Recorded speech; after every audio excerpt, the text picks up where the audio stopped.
우리 말씀의 제목 함께 먼저 읽어보겠습니다. 자, 시작. 아멘. 대책 없는 자를 부르시는 대책 있는 예수님이란 제목으로 함께 말씀 나눌 소망합니다. 오늘날 이 땅을 살아가는 많은 그리스도인들이 주일 예배 드리지 않는 것에 대해서 큰 양심의 가책을 느끼고 살아갑니다. 기도하지 않고 말씀 보지 않고 착하게 살지 못하는 것, 선행을 하지 못하는 것에 대해서 신앙적인 양심의 가책을 많이 느낍니다. 그러나 전도하지 않는 것에 대해서는 이 신앙의 양심의 가책을 느끼지 않는 경우가 조금 더 많이 있는 것 같습니다. 전도는 예수를 믿는 사람들, 예수를 사랑하는 사람들이라면 당연히 해야 되는 우리의 사명임을 여러분 기억하시길 바랍니다. 하지만 안타깝게도 1년이 지나고 예수를 계속 믿음에도 불구하고 전도하지 않는 분들이 상당히 많이 있습니다. 혹시 그 사람이 접니다라고 속으로 외치는 분도 있을 수 있습니다. 최근에 넷플릭스에서 그 이단에 관한 영상을 좀 보았습니다. 그 영상을 보면서 마음이 굉장히 아팠습니다. 잘못된 교리에 빠져가지고 부모가 자녀가 부모를 막 그렇게 협박하고 구타하는 그런 장면도 보았고, 또 선배가 후배가 선배를, 또 친구가 친구를 그 교주에게 성상납을 하는 그런 모습도 보았습니다. 그리고 자신이 그렇게 열심히 모았던 많은 재산들을 한순간 다 팔아가지고 그 교주에게 넘기는 모습도 보았습니다. 그것을 보면서 제 마음 가운데 분통이 치밀어 올랐고 정말 답답했습니다. 왜 저러고 있을까? 과연 저들은 왜 저러고 있을까? 라는 그런 물음표가 제 마음 가운데 참 많이 있었습니다. 그런데요, 그 물음표가 잠시 뒤에 바로 답이 나와버렸어요. 그것이 무엇이었냐면, 누군가 저들에게 잘못된 교리를 전했구나. 누군가 저들에게 열정적으로 그들의 복음을 전했구나. 그들은 그것을 들었구나. 그러면서 잘못된 교리에 그들은 빠져 있었구나 라는 생각이 들면서 제 마음 가운데 한편으로 든 생각은, 나는 올바른 말씀을 가지고 올바른 진리를 가지고 있음에도 불구하고 난 지금 뭐하고 있나 라는 그런 생각에 굉장한 부끄러움이 제 마음 가운데 사실 많이 밀려왔습니다. 오늘 본문 말씀을 통해서 이 시대를 살아가는 우리를 부르시는 그 하나님의 마음을 좀 같이 함께 공유하고 나누는 귀한 시간 되길 원합니다. 오늘 본문 말씀을 먼저 좀 보겠습니다. 우리 마가복음 6장 7절 말씀 함께 받들어 읽도록 하겠습니다. 12 제자를 부르사 둘씩 보내시며 더러운 귀신을 제하는 권능을 주시고. 아멘. 오늘 보면요, 12 제자를 둘씩 보냈다고 성경 기록하고 있습니다. 마태복음과 누가복음에 보면 70인이라고 고백되어 있지만 오늘 본문에는 12 제자를 둘씩 보냈다 말씀하십니다. 그때 당시 유대인의 관습에 따라 이렇게 둘씩 보내는 걸로 해석하고 있습니다. 그런데 여기서 제가 본 중요한 동사가 두 개 있었습니다. 그것이 무엇이었냐면 부르사 보내심이었어요. 예수님께서 12 제자들을 둘씩 부르시고 어떻게 하십니까? 보내시는 거예요. 예수님이 제자를 부르신 목적은 분명했습니다. 다른 것이 아니라 내가 너희를 보내려고, 하나님 나라의 그 복음을, 너희들의 그 하나님 나라의 그 복음을 많은 사람들에게 전하고자 제자들을 불렀다는 것입니다. 내가 지금 이곳에 있다는 것, 하나님의 부르심이 있었기 때문에 우리가 이곳에 있다는 것을 여러분 믿으시길 바랍니다. 부르심 없이는 우리가 하나님 앞에 나올 수가 없는 것입니다. 하나님을 나를 부르셨다는 걸 여러분 믿으십니까? 아멘. 예수님은 제자들에게 복음을 전하라 말씀하시면서 그냥 보내시지 않았습니다. 한 손에는 주의 복음을 들고 한 손에는 오늘 본문을 보니까 무엇을 주십니까? 더러운 귀신을 제하는 권능을 우리에게 허락해 주셨습니다. 분명히 복음을 전하는 것은 하나님이 가장 기뻐하는 일입니다. 그렇지만 반면에 복음을 전할 때 누가 가장 싫어하냐면 사탄이 가장 싫어하는 것입니다. 전도를 시작하면 누굴 먼저 공격하냐면 바로 전도자를 공격하는 겁니다. 제자들은 하나님 말씀, 복음을 가지고 또 권능을 가지고 자신의 권능이 아니라, 자신의 뜻이 아니라 예수 그리스도의 그 복음을 가지고, 권능을 가지고 열심히 하나님 나라 복음을 전하며 나아갑니다. 이후에 말씀에 보면 예수님께 제자들이 고백하는 것도 있어요. 예수님, 진짜 예수님께서 말씀하신 것처럼 그 예수님의 이름을 가지고 권능을 가지고 나아가니까 귀신들이 떠나갑니다 라는 고백들을, 이 피드백을 하는 장면들이 성경에 사실 많이 나와 있습니다. 우리 누가복음 10장 17절에서 19절 말씀 함께 읽어보겠습니다. 시작. 70인이 기뻐하여 돌아와 이르되 주여 주의 이름이면 귀신들도 우리에게 항복하더니라. 예수께서 이르시되 사탄이 하늘로부터 번개같이 떨어지는 것을 내가 보았노라. 내가 너에게 뱀과 정갈을 밟으며 원수의 모든 능력을 제할 권능을 주었으니 너희를 해할 자가 결코 없으리라. 아멘. 이 말씀에 보면요, 지자들이 와서 고백하는 거예요. 주님의 이름으로 나아갔더니 귀신들도 우리에게 항복합니다 라고 고백하는 거예요. 할렐루야. 오늘 이 권능이 우리에게 임할 줄 믿습니다. 아니, 이미 임한 줄 믿습니다.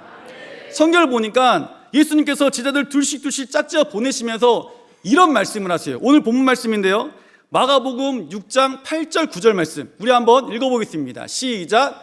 명하시되 여행을 위하여 지팡이 외에는 양식이나 배낭이나 전대 돈이나 아무것도 가지지 말며.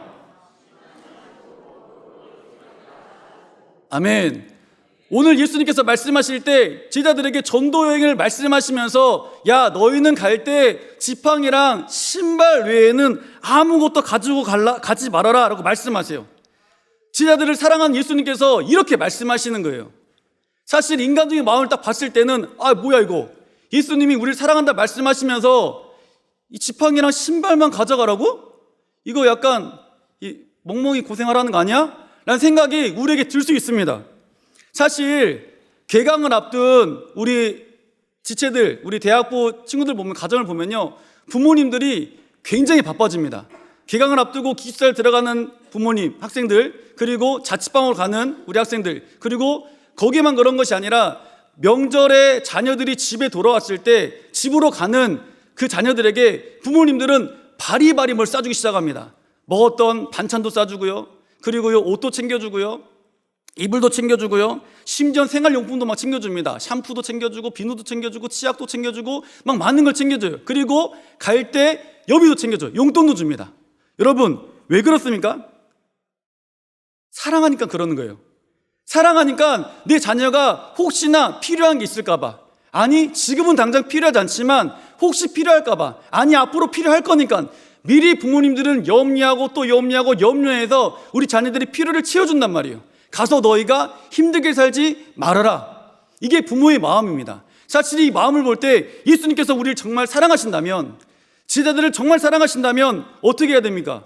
의복도 챙겨줘야 되고, 그리고 이불도 챙겨줘야 되고, 신발도 챙겨줘야 되고, 양식도 챙겨줘야 되고, 여비도 챙겨줘야 된단 말이에요.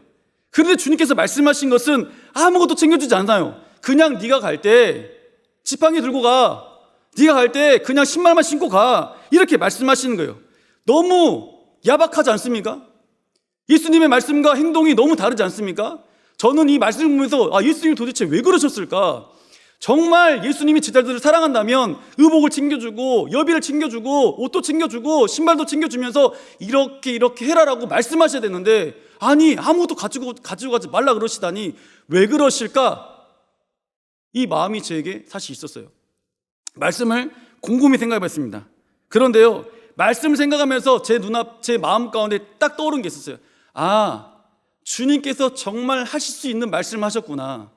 우리가 사실 예수를 믿고 있습니다. 우리 예수를 사랑한다고 고백합니다. 신앙생활 열심히 한다고 말합니다. 그렇지만 우리가 현실 앞에 무너질 때가 굉장히 많거든요. 예수님을 의지할 때도 있지만요, 우리는 돈을 의지할 때가 참 많습니다. 왜냐하면 돈은 현실이니까. 지금 내 삶 가운데 어려움이 직면합니다. 예수님은 잠깐 다른 데 가신 것 같고 내 눈앞에는 뭐가 있어요? 돈이 있어요. 그 돈으로 이걸 해결하러 가는 거예요. 예수님도 의지하지만 정작 진짜 위기 가운데 의지하는 것은 돈을 의지하는 거죠. 직장인도 어떻습니까? 내 직장 상사가 나를 지금 승진시켜 줘야 돼요. 난 분명히 그 직장 상사의 말을 들으면서 하나님 마음을 아프게 하는 건 전 분명히 알고 있어요. 그럼에도 우리 어떻게 합니까? 주님을 사랑한다 고백은 하지만 하나님, 예수님 잠깐만 눈 감으세요. 잠깐만 눈 감고 계세요. 제가 잠깐만 우리 직장 상사를 좀 따라갔다가 이분을 따라가서 승진만 하고 다시 내가 돌아오겠습니다. 왜요? 이게 현실이니까. 우린 예수를 믿는다고 하지만요, 우리 눈앞에 있는 그 현실을 의지할 때가 너무 많은 거예요. 오늘 그래서 주님께서 말씀하신 것은 너희가 지팡이와 신발만 가지고 가라. 이 말씀이 뭐냐면 그 나머지 모든 것들은 내가 너의 삶을 책임져 주겠다, 언약의 말씀이라는 것을 여러분 믿으시길 바랍니다. 다른 거 걱정하지 마. 나를 믿어. 나만 의지해. 지금 주님께서 말씀하시는 거예요. 진정한 전도자에게 필요한 것은 다른 것이 아니었어요. 하나님을 의지하는 것. 네가 주님을 의지하는 것이 지금 너의 삶 가운데 가장 중요하다 말씀하고 있다는 것을 여러분 기억하시길 바랍니다. 우리도 하나님 의지하고요, 늘 전도하고 싶습니다. 우리도 하나님 의지하고 늘 전도하고 싶어요. 마치 공부를 못하는 학생들도 늘 공부는 하고 싶어 합니다. 안 해서 문제예요. 마치 그들도 공부는 늘 하고 싶어요. 그렇지만 안 해서 문제인 겁니다. 전도하는 사람들도 마찬가지입니다. 전도를 못하는 분들도 마음에 나도 전도는 늘 하고 싶다라는 그 거룩한 열망과 갈망이 다들 있긴 있어요. 안 해서 문제인 거죠. 전도를 하지 않는 이유가 무엇일까요? 내가 전도한다고 저 사람이 바뀔까? 내가 전도한다고 저 사람이 거절하면 어떡하지? 난 아직 준비가 안 돼 있는데 저 사람이 나에게 화내면 어떡하지? 이런 마음이 우리 삶 가운데 너무나 많기 때문에 우리가 선뜻 전도를 못하는 것입니다. 저도 사실 대학교 다닐 때 만 훈련을 받아봤습니다. 학교를 다니면서 만 훈련을 받았는데 저는 학교는 인천이었고요. 제가 다니는 교회는 서울이었어요. 인천에서 서울까지 왔다 갔다 하는 시간이 왕복 3시간이었습니다. 가는데 1시간 반, 오는데 1시간 반. 정말 많은 시간 가운데 교회를 매일 왔다 갔다 했어요. 그리고 예배 드리는 것, 기도하는 것, 사역하는 것, 모임 갖는 것, 사실 조금 힘들긴 했지만요, 그래도 그 모임 가운데 귀한 동역자가 함께하였기 때문에 나름 즐거운, 나름 행복한 신앙생활을 했습니다. 그런데 저에게도 가장 어려웠던 것은 바로 전도하는 시간이었어요. 저희 그 셀직이 누나가 저한테 이러는 거예요. 오늘 우리 셀은 다른 거 하지 말고 전도하러 가자, 이렇게 말하는 거예요. 제가 누나한테 이랬습니다. 누나, 그러면 저희가 어디로 갑니까? 우리 교회 주변에 보면 동네가 있으니까 동네 가서 우리 초인종 누르고 우리 전도지도 하나 주고 주부당 하나씩 꽂고 오자, 이렇게 말하는 거예요. 저는 개인적으로 마음이 좀 많이 어려웠습니다. 누나가 두씩 짝을 찌어주는 거예요. 넌 이렇게 가고 넌 이렇게 하고 넌 이렇게 가라. 그래서 제가 그 누나와 함께 그 조가 됐습니다. 저는 사실 초인종 누르는 것이 그렇게 힘든지 몰랐습니다. 여러분, 어렸을 때 초인종 한 번씩은 눌러보셨잖아요. 누르고 도망가 봤잖아요. 재밌잖아요. 그때 그 마음은 참 많이 있었어요. 참 누르고 도망가는 그 마음은 너무나 재밌었지만 초인종 누르려고 하니까 제 마음 가운데 두려움이 몰려오기 시작합니다. 눌렀을 때 과연 나와가지고 그 사람이 나와서 막 화내면 어떡하지? 눌렀어요. 나왔는데 그 눌렀을 때 나와가지고 너 뭐야? 막 이러면 어떡하지? 이런 마음이 제 마음 가운데 불안감으로 막 몰려오기 시작합니다. 그래서 누나한테 이랬어요. 누나가 같이 걸어가는데 한마디 하더래요. 그 전도 누가 먼저 할까? 누나 저한테 물어보는 거예요. 이제 봐, 전도 누가 먼저 할까? 초인종 누가 먼저 누를까? 물어보더라고요. 제가 한마디 했습니다. 레이디 퍼스트. 누나가 먼저 해요. 그렇게 말했어요. 근데 누나가 이러는 거예요. 야, 그래도 네가 먼저 해야지, 이 말하는 거예요. 또 남자인데 창피하게 싫어요 말할 수는 없잖아요. 그리고 제가 정말 과감하게 초인종을 빵 눌렀습니다. 그리고 저 기도했어요. 하나님, 제발 아무도 없게 해주세요. 정말 열심히 기도했어요. 그런데 하나님께서 변함없이 제 기도에 응답을 살짝 다르게 하신 것 같아요. 딱 나오셨어요. 사람이 나와가지고 뭐야? 이러는 거예요. 제가 정말 정중히 말했습니다. 죄송합니다. 집을 착각했습니다. 제가 그러고 와버렸어요. 그리고 정말 와버렸습니다. 여러분, 전도 쉽지 않아요. 전도 쉽지 않습니다. 그 초인종 누르고 전도 주는 거요? 어렵습니다. 근데 오늘 보니까 지자들은 가가지고 막 전도를 굉장히 열심히 하는 것 같아요. 자, 우리 말씀 볼까요? 마가복음 6장 10절입니다. 6장 10절 한번 읽어보겠습니다. 시작.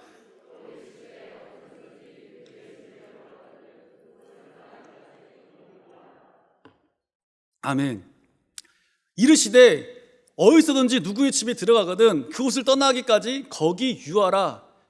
어디서든지 누구의 집에 들어가서 떠나기까지 거기 유하라. 이 말씀만 보면 그 당시 사람들이 이 전도했을 때 문을 활짝 열어줬구나, 그리고 전도했을 때 그 복음을 받아들이고 그 집에 거하는구나 라고 우리는 생각할 수 있습니다. 그런데요, 그 밑에 말씀을 보니까요, 아니더라고요. 6장 11절 말씀만 보겠습니다. 자, 시작.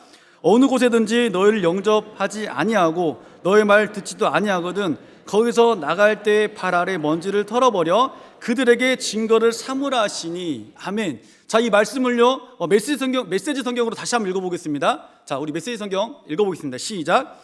사람들이 너희를 맞아들이지 않고 너희 말을 듣지 않거든 조용히 나오너라. 소란 피울 것 없다. 무시해버리고 너의 길을 가면 된다. 아멘. 이 말씀을 보면 너희 말을 듣지 않는 자도 분명히 있을 거야. 의도적으로 듣지 않을 거야. 그러면 너희가 그들 가운데 서로 소란 피우지 말고 싸우지 말고 그들을 무시하고 너의 길을 가면 된다라고 말씀하고 있어요.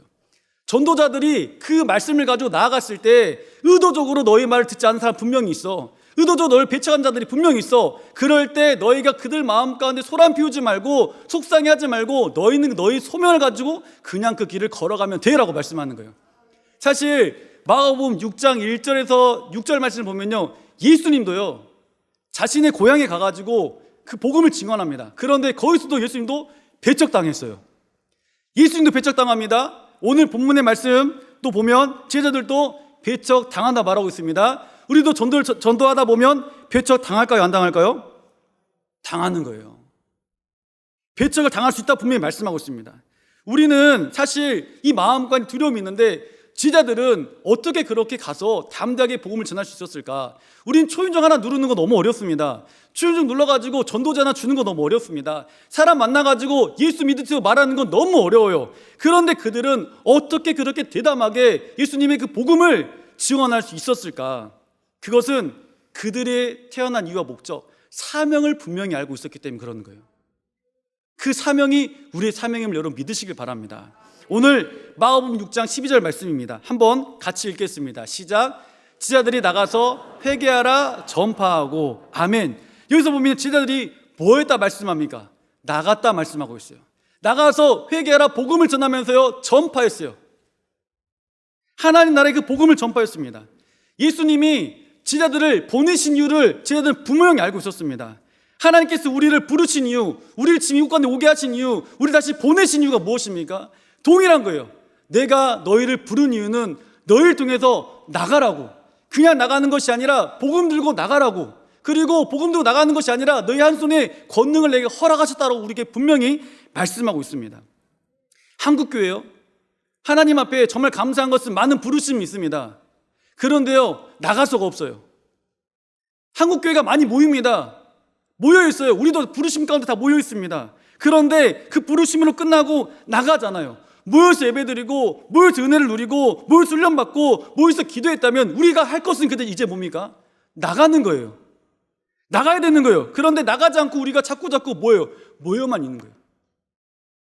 나가기 위해서 나가서 복음 전하기 위해서 예배드리고, 나가서 복음 전하기 위해 기도하고, 나가서 복음 전하기 위해 성경 공부하고, 나가서 복음 전하기 위해 훈련받고, 나가는 것이 우리의 사명이자 교회의 사명임을 여러분 기억하시길 바랍니다. 우리는 하나님 나라의 대사들입니다. 우리 삶을 통해서 삶의 현장에서 하나님 나라를 보여줘야 되는 그런 막중한 사명을 가지고 있다는 것을 여러분 기억하시길 바랍니다. 그런데 우리가 복음을 전할 때 오해하는 것이 하나 있어요. 오해하는 것. 내가 복음을 전할 때 오해하는 것이 무엇이냐면, 내가 형편이 좋아져야 전도할 수 있어. 내가 인생 살아봤을 때 전도했을 때 성공한 인생이어야지 전도할 수 있어. 내가 예수 믿고 부자 됐다. 내가 예수 믿고 몸이 나았다. 내가 예수 믿고 좋은 일이 너무나 많았다. 이런 일이 내게 많이 있어야지 난 전도할 수 있다라는 생각을 하는 거예요. 내 친척 중에는 나보다 잘 사는 사람이 훨씬 많습니다. 내 친척 중에는 나보다 자녀들이 더 잘된 분들이 훨씬 많습니다. 나는 가난합니다. 난 아픕니다. 나는 힘듭니다. 이 모든 것들이 전도하는 것에 대해서 이런 것들이 나의 잘못된 생각을 통해서 전도를 못하게 방해한다는 것을 여러분 기억하시길 바랍니다.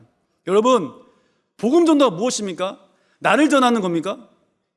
복음 전도는 나를 전하는 것이 아닙니다. 전도는 나를 전하는 것이 아니라 누구를 전하는 거예요? 예수 그리스도를 전하는 겁니다. 복음이라는 것은 나를 전하는 것이 아니라 그리스도를 전한다는 것을 여러분 믿으시길 바랍니다. 제가 최근에 해양대학교 전도를 갔어요. 캠퍼스 전도 갔는데 가기 전부터 저희 대학 부치들과 함께 모여서 기도했습니다. 정말 크게 기도했어요. 왜 크게 기도했을까요? 저도 마음에 두려움이 있었기 때문에. 여러분, 목사님들이 왜 크게 기도하는지 아십니까? 저는 두려워서 크게 기도합니다. 다른 목사님들은 아마 그러지 않을 겁니다. 저는 그래요. 저는 그 두려움이 있었기 때문에 모여가지고 합심해서 막 기도를 짱짱하게 했어요. 그리고 해양대 캠퍼스 전도를 갔습니다. 갔는데요, 수많은 대학생들이 제복을 입고 막 돌아다니더라고요. 그래서 저희가 같이 모여서 기도하고 전도를 시작했습니다. 저희 대학 부채들이 막 가서 열심히 전도하더라고요. 저도 전도하려고 갔으니까 전도를 해야겠죠. 전도할 마음을 가지고 전도 용품을 가지고 제가 떠벅떠벅 걸어갔습니다. 제가 걸어가니까 어떤 친구를 만났어요. 그 친구가 저를 보는 걸 느꼈나 봐요. 제가 분명히 그 친구 일자로 걸어왔거든요. 근데 제가 걸어가니까 자꾸 45도로 나가는 거예요. 제가 그래서 그 친구를 따라갔어요.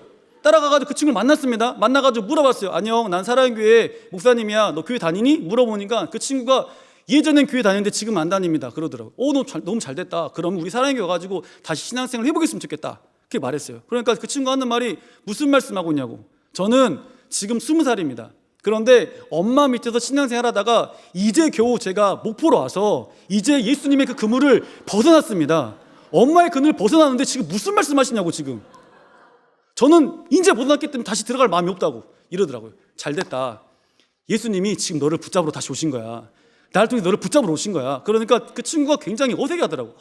막 이런 정말 잘못 만났다 이런 표정을 계속 지었어요. 이런저런 대화를 하면서 제가 전화번호 하나 달라고 말했거든요. 그 친구가 안 주더라고요.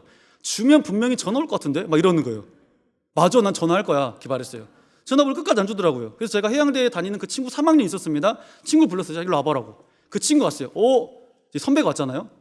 그러니까 걔도 약간 우물쭈물 하더라고요. 그래서 그 친구 같이 있으면서 이 친구가 교회를 안 다니는데 이제 다니면 좋겠다. 그치? 막 이런 서로 이야기하면서 그 번호가 뭐니? 물어봤어요. 그러니까 그때다 번호 알려주는 거예요. 010 뭐뭐뭐 그러면서 하는 말이 저 교회 안 갈 겁니다. 전화하지 마세요. 저한테 그래서 2명이 알았어. 난 널 기도할 거야. 그리고 그날이 금요일이었거든요. 금요일 저녁에 와서 저희가 금요일날 저희 대학부는 불타는 금요 기도회가 있습니다. 여러분 해피채플 7시에 엄청나게 뜨거운 기도회가 있습니다. 홍보하는 겁니다. 오셔가지고 기도하시라고. 네, 엄청 뜨거운 기도회가 있습니다. 기도가 있는데 기도가 마치고 나서 제가 저희 대학 부치들이 이런 말 했어요. 오늘 목사님 전도 갔다 왔다. 그런데 그 전도 갔다 와서 한 친구를 만났는데 그 친구가 꼭 이번 주 토요일에 올 것 같다. 이렇게 말했어요. 제가 그 친구에게 금요일 와가지고 문자를 보냈습니다. 문자를 보냈어요. 나 사랑의 목사님이야. 만나서 너무 반갑다. 문자를 보냈는데 그 친구 답장했을까요? 안 했을까요? 안 했습니다. 안 했어요. 그렇지만 제 마음과는 확신이 있었습니다. 왠지 그 친구 올 것 같았어요. 그래서 제가 토요일 날 그 친구 전화를 했습니다. 누구야? 목사님이야. 아, 왜요? 이러더라고요. 전화 일단 받았어요. 그래서 우리 대학분 토요일 날 예배가 있다. 와서 함께 예배했으면 좋겠다. 이렇게 말하니까 그 친구 하는 말이 목사님, 저 지금 이제 막 청소했어요. 청소했어요. 그래서 못 갈 것 같아요. 청소는 내일 하면 되잖아. 이렇게 말했어요. 목사님, 제가 과제가 있습니다. 과제를 지금 좀 해야 될 것 같다고. 과제도 교회 갔다 와서 하면 될 것 같아. 그리고요, 그치 또 했습니다. 목사님, 저 자려고요. 잠은 저녁에 자면 되잖아. 이렇게 말했어요. 그 친구 하는 말이 막 이러더라고요. 그러면 목사님, 제가 오늘은 좀 바쁘니까 다음 주에 친구를 한 명 데리고 갈게요. 이렇게 말하는 거예요. 콜? 이러는 거죠, 저한테. 제가 한마디 했습니다. 콜? 그랬어요. 그럼 다음 주에 2명이 같이 오는 걸로 하자. 이렇게 말했어요. 그러면서 이런 말 한마디 더 있습니다. 그런데 누구야? 나는 어제 저녁에 널리 기도했다. 그리고 토요일 날 네가 올 거라고 나는 대학부들한테 말해버렸다. 이렇게 말했어요. 그러니까 그 친구가 이러는 거, 왜 말했냐 그거를 또. 그러더라고요. 그 친구 했던 고백입니다. 그러면 목사님 전 안 가고 제 친구를 보낼게요. 이러는 거예요. 제가 한마디 더 했어요. 그래, 그 친구가 오는 것도 참 좋지만 나는 그 친구도 중요하지만 난 네가 더 중요하다. 이렇게 말했어요. 그러니까 막 오만 말을 다 하더라고. 핑계를 다 하더만 교회가 어디 있어요? 물어보는 거예요. 우리 교회는 하당에 있어. 오면 될 것 같아. 그런데 그 친구 집은 북항이거든요. 또 광주에서 내려와서 교회 지리를 잘 모르더라고요. 그래서 북항에서 하당까지 오는 걸 모른다 그러길래 그러면 걱정하지 마. 우리 대학부 지체들이 북한에 살고 있어. 그 지체들 데리고 차량 운행해 줄 거니까 와라 그랬어요. 그러니까 안 온다 그러는 거예요. 그래도 왔으면 좋겠다 그러니까 주소 보낼래? 그러니까 주소를 보냈어요. 또 친히. 그리고 하는 말 더 있습니다. 저희 집 찾기가 좀 어려울 거예요, 목사님. 원룸촌이어서 어렵습니다. 그런데 친히 주소까지 다 찍어가지고 캡처해서 보내줬어요. 제가 그 친구를 데려갔을까 안 데려갔어요? 데려갔습니다. 그리고 그 친구 왔어요. 왔습니다. 너무 감사했어요. 너무 감사했고 사실 오늘 저는 그 친구에게 오늘도 전화했습니다. 한마디 했어요. 목사님 다음 주는 안 갈 겁니다. 한마디 하더라고요. 전 한마디 더 했습니다. 걱정하지 마. 넌 오게 될 거야. 넌 나에게 붙잡혔어. 넌 빠져나갈 수가 없어. 넌 내 그물에 잡혔거든. 제가 막 웃었어요. 그러면서 하는 말이 뭐하니? 그러니까 해양대학교에서 지금 MT를 주일까지 간다는 거예요. 주일까지 MT를 가는 학교가 있구나. 원래 오늘 갔다 내일 올 텐데 해양대 내 손바닥인데 어떡하지? 막 또 이러는 거예요. 다음 주에 올 것 같습니다. 그래서 아무튼 제가 이렇게 말 잘 이야기하고 그 친구 왔는데요. 정말 우리가 복음을 전하는 것 자체는 굉장히 행복하고 흐뭇한 일입니다. 그런데 오늘 갈라디아서 6장 9절에 보면 이런 말씀이 있어요. 자, 우리 함께 읽어보겠습니다. 시작. 우리가 선을 행하되 낙심하지 말지니 포기하지 아니하면 때가 이름에 거두리라. 아멘. 우리가 복음을 증언할 때 꼭 기억할 게 뭐냐면 낙심하지 않는 겁니다.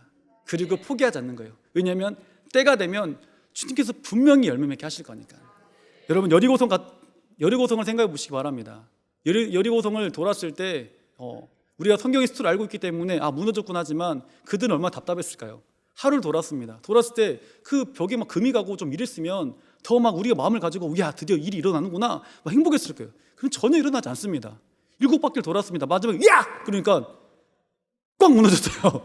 네. 분명히 때가 되니까 하나님께서 역사하신단 말이에요. 나아만 장군 어떻습니까? 나아만 장군이 물에 요단강 들어갔습니다. 한 번 들었다 나왔을 때 담갔을 때 갑자기 막 힘줄이 막 쏟아나고 막 힘이 났어요. 그러면 나아만 장군 그냥 벌컥 막 이러지 않았을까요? 그런데 그러지 않았어요. 7번이 딱 되고 나니까 어떻습니까? 몸이 깨끗하게 치유됩니다. 우리가 낙심하지 말고 포기하지 않는 거예요. 왜냐하면 주님이 때가 되면 뭐 하실 거니까? 일하실 거니까. 우리가 복음을 전할 때요 꼭 기억하시기 바랍니다. 낙심하지 않길 소망합니다. 주님이 우리를 부르셨습니다. 대책 없는 우리를 부르셨어요. 그리고 대책 없는 우리를 부르셔가지고 주님 분명히 말씀하셨어요. 너의 손에는 천국 복음이 있다. 너의 손은 예수님이 말씀하신 귀신을 제어할 권능이 너의 손에 붙잡혀 있다. 그리고 지금 또 뭐라 말씀하십니까? 네 속에 지금 난 함께하고 있다. 대책 없는 너를 대책 있는 내가 함께하고 있기 때문에 너는 걱정하지 말고 포기하지 말고 뭐하라? 복음을 선포하라 말씀하고 있습니다. 저는 사실 이 말씀을 준비하면서 제 자신을 많이 돌아봤고요. 말씀을 준비하면서 저는 이런 생각을 해봤습니다. 이 말씀의 삶을 살아봐야겠다. 그래서 제가 다육부 지체들과 전도로 막 나가는 거예요. 나가보니까요 무수한 영혼들이 많이 있습니다. 전도 노방전도 안 된다 말씀하시죠? 아니요, 나감 있어요. 안 나가면 없어요. 나감 있고 안 나가면 없는 거예요. 가만히 있는 것이 가장 큰 죄라는 걸 여러분 기억하시고 행복을 나누는 사람들의 봄축제입니다. 여러분 언제까지 그냥 구경만 하고 계시겠습니까? 언제까지 그냥 방관만 하고 있을 겁니까? 주님이 지금 말씀하십니다. 내가 너를 부른 이유가 뭐냐? 너를 보내려고 하고 있다. 내가 너를 보내려고 지금 준비 다 했다. 넌 지금 뭐 하라고요? 나가면 된다. 이번에 정말 우리가 행복을 하는 사람들의 봄축제를 통해서 정말 무수한 영혼들이 함께 돌아오고 그게 쓰임받는 저희들 되기를 간절히 소망합니다.